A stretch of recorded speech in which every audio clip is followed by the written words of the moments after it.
Hola, les habla Pepe Vaz y les doy la bienvenida a otra edición del devocional diario Un Ratito en la Palabra. Quisiera que abran sus Biblias en el Evangelio según San Juan, capítulo 8, versículos del 12 al 20. Evangelio según San Juan, capítulo 8, versículos del 12 al 20.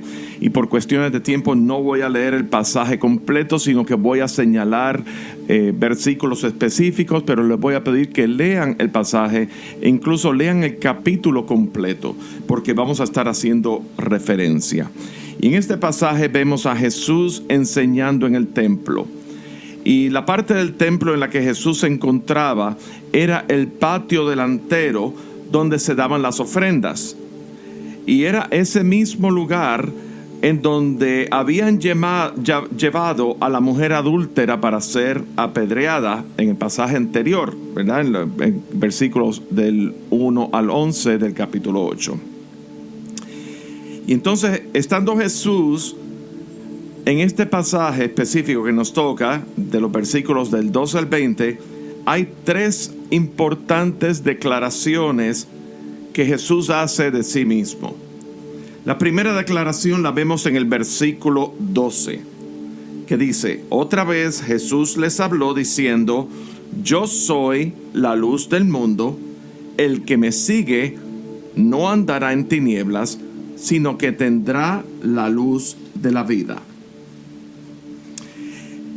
La segunda declaración se encuentra en los versículos 14 y versículo 16, donde dice Jesús: aunque yo doy testimonio acerca de mí mismo, mi testimonio es verdadero, porque sé de dónde he venido y a dónde voy. En el versículo 15 Jesús dice que Él no juzga a nadie según la carne, pero en el 16 dice: y si yo juzgo, mi juicio es verdadero, porque no soy yo solo, sino el que me envió, el Padre. El versículo 19 establece que ni a mí me conocéis, ni a mi Padre. Si a mí me conocieseis, también a mi Padre conocierais, estableciendo la unión Padre e Hijo. La primera declaración, Jesús dice que Él es la luz del mundo. Su luz se extiende y se hace alcanzable para todo el que es seguidor de Cristo. Ya una vez en Cristo, ya no habrá tinieblas en esa persona. De manera que ese atributo de Jesús como luz del mundo, podemos ser partícipes y aún más tener luz que imparte vida a otros solamente en Cristo Jesús. Cuando le creemos, le recibimos, le atesoramos y permanecemos en Él. La segunda declaración establece que lo que dice y lo que juzga es verdadero. Pensemos un rato en estas implicaciones.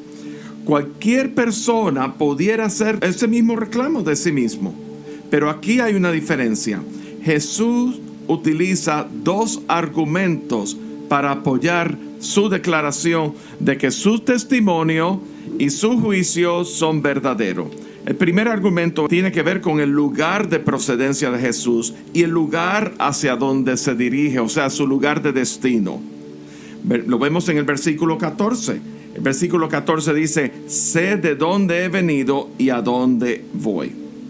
El segundo argumento que Jesús utiliza en el pasaje menciona que la veracidad de su testimonio y de su juicio no viene de Él solo, sino que viene del Padre y del Hijo, porque el juicio y testimonio del Padre y del Hijo son verdaderos. Pero vamos a ver en el primer argumento el lugar de procedencia de Jesús. Sé de dónde he venido y a dónde voy, versículo 14.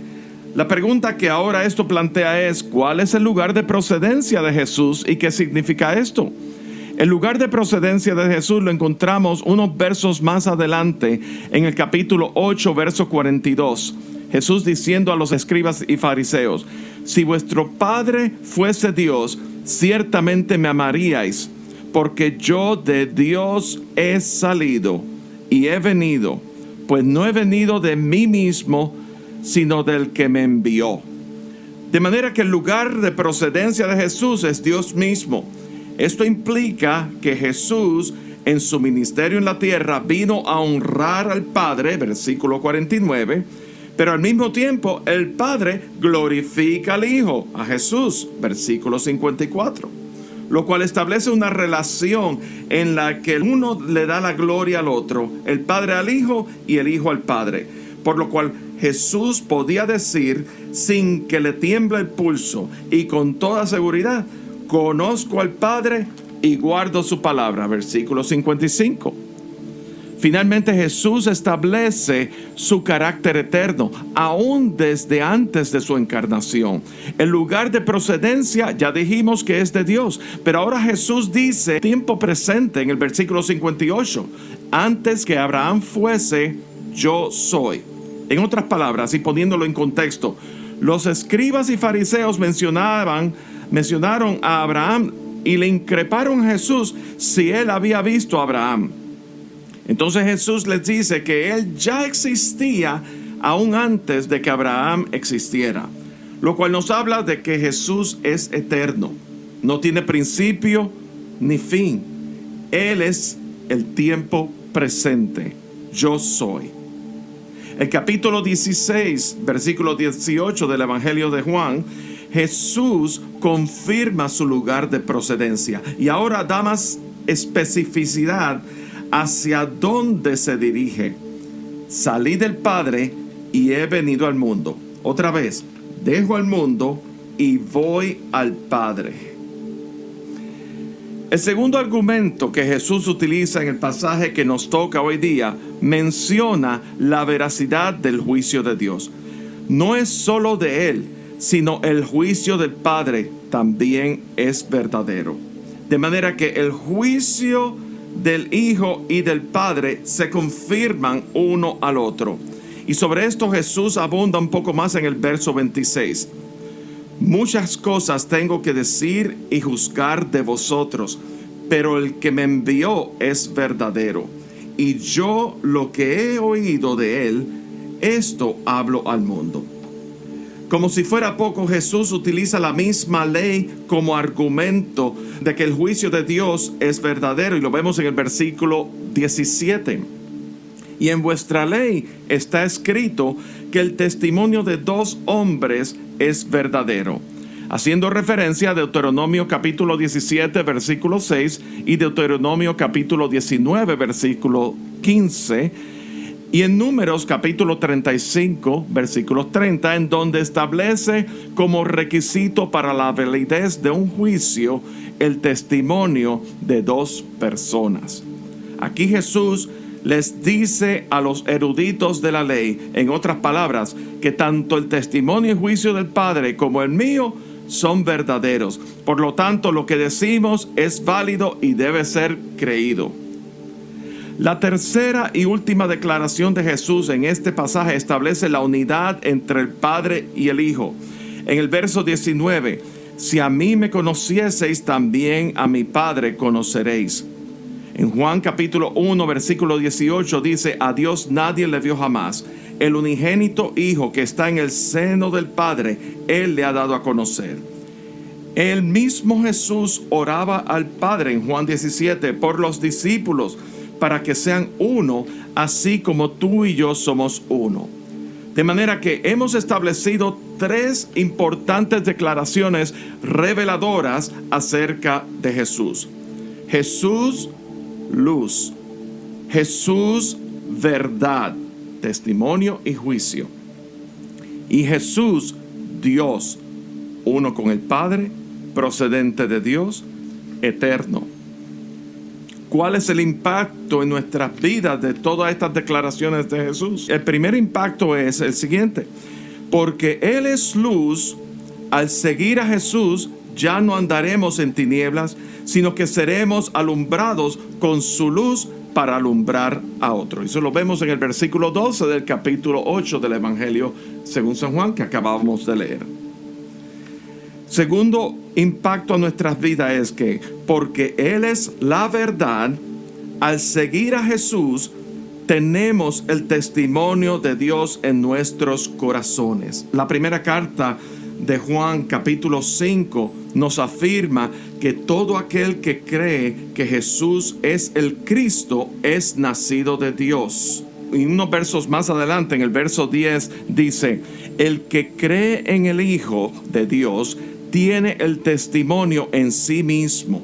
El que no cree a Dios le ha hecho mentiroso, porque no ha creído en el testimonio que Dios ha dado acerca de su Hijo. Y este es el testimonio, que Dios nos ha dado la vida eterna, y esta vida está en su Hijo. El que tiene al Hijo tiene la vida. El que no tiene al Hijo de Dios no tiene la vida. No en balde Jesús le decía a los escribas y fariseos: ustedes son de abajo, ustedes son de vuestro padre el diablo. El tercer impacto que tiene esto a nuestras vidas es que, porque Él es Dios, al seguir a Jesús, ahora somos partícipes de la misma plenitud de Cristo. En Juan capítulo 1, 16 dice que de su plenitud tomamos todos. Y en base a eso es que el apóstol Pablo oraba a los efesios para que sean llenos de toda la plenitud de Dios para nosotros. Pero eso no significa que ahora seamos pequeños dioses. Dios no establece una doctrina panteísta de ninguna manera y bajo ninguna circunstancia. Lo que está diciendo es que al ser llenos de la plenitud de Dios, nuestras vidas están completas y satisfechas en la persona de Cristo Jesús. Experimentamos la paz, el gozo, el júbilo, el sentido de propósito, el aliento de vida, el perdón de nuestros pecados, la libertad que tenemos por medio de Jesús, la certeza de que su Santo Espíritu vive y opera a través de nosotros. Cuando pecamos, el Espíritu Santo nos redarguye y nos lleva al arrepentimiento. Podemos amar al que no es amable. Podemos perdonar al que no es perdonable. Podemos experimentar el poder de Dios por medio del Espíritu Santo para hablar con denuedo su palabra, manifestar sus dones y ministerios para su servicio. Sin embargo, con este tema hay una advertencia, y esa advertencia la encontramos en el Evangelio según San Lucas, capítulo 11, versículos 33 al 36, que dice: nadie pone en oculto la luz encendida ni debajo del almud, sino en el candelero, para que los que entran vean la luz. La lámpara del cuerpo es el ojo. Cuando tu ojo es bueno, también todo tu cuerpo está lleno de luz. Pero cuando tu ojo es maligno, también tu cuerpo está en tinieblas. Mira pues, no suceda que la luz que hay en ti sea tinieblas. Así que si todo tu cuerpo está lleno de luz, no teniendo parte alguna de tinieblas, será todo luminoso, como cuando una lámpara te alumbra con su resplandor. La advertencia que tenemos, que llenemos nuestras vidas, nuestros ojos de la luz de Cristo, nuestra mirada, nuestro afecto a todo lo que da la gloria y exalta la gloria a Cristo. Él es la luz del mundo. No sea que aquello que llamamos luz y que razonamos y le damos excusas como pretexto para seguir actuando, andando, desempeñándonos independientes de Dios, como si no necesitáramos a Dios, sea en realidad tinieblas. Mucho cuidado con la mezcla, mucho cuidado con entretenernos en los afanes de este mundo, mucho cuidado con enredarnos en los negocios de la vida. Atesoremos lo que por gracia nos ha sido dado. Jesús, luz. Vosotros sois la luz del mundo. Jesús, verdad. Estamos en el verdadero. Jesús, Dios. Él ha venido a morar en nosotros. Padre, te pedimos y te suplicamos que tu luz sea alumbrando en cada una de nuestras vidas, Señor, exponiendo todas esas áreas que tienen que ser expuestas a tu luz, Señor. Señor, para que tu verdad continúe liberándonos, Señor, tu verdad redentora, Señor, para que tú continúes, tú que vives en nosotros, tu Santo Espíritu vive y mora en nosotros, alumbre, sea manifiesto, el mundo lo vea, sea evidente en las vidas de aquellos que no te conocen. Señor, te bendecimos, te alabamos y te glorificamos en Cristo Jesús. Amén. Este devocional se emite todos los días de lunes a viernes a través de las plataformas de Spotify, Apple Podcasts y YouTube. Suscríbanse a este podcast buscando a Pepe Bass Jr. y allí encontrarán recursos del devocional diario, el mensaje de la semana, música y mensajes de interés para todos. Pero muy importante, compártelo con tus amigos para que nos ayuden a crecer nuestra audiencia y a difundir el mensaje de salvación por medio de Jesucristo. También estamos en las redes sociales de Facebook, Instagram y Twitter. Muy importante, aprieten el botón de like o me gusta y compártelo con sus amigos. Que Dios te bendiga grandemente y será hasta nuestra próxima edición de Un Ratito en la Palabra. Que a la luz de tu palabra mi mente sea renovada para experimentar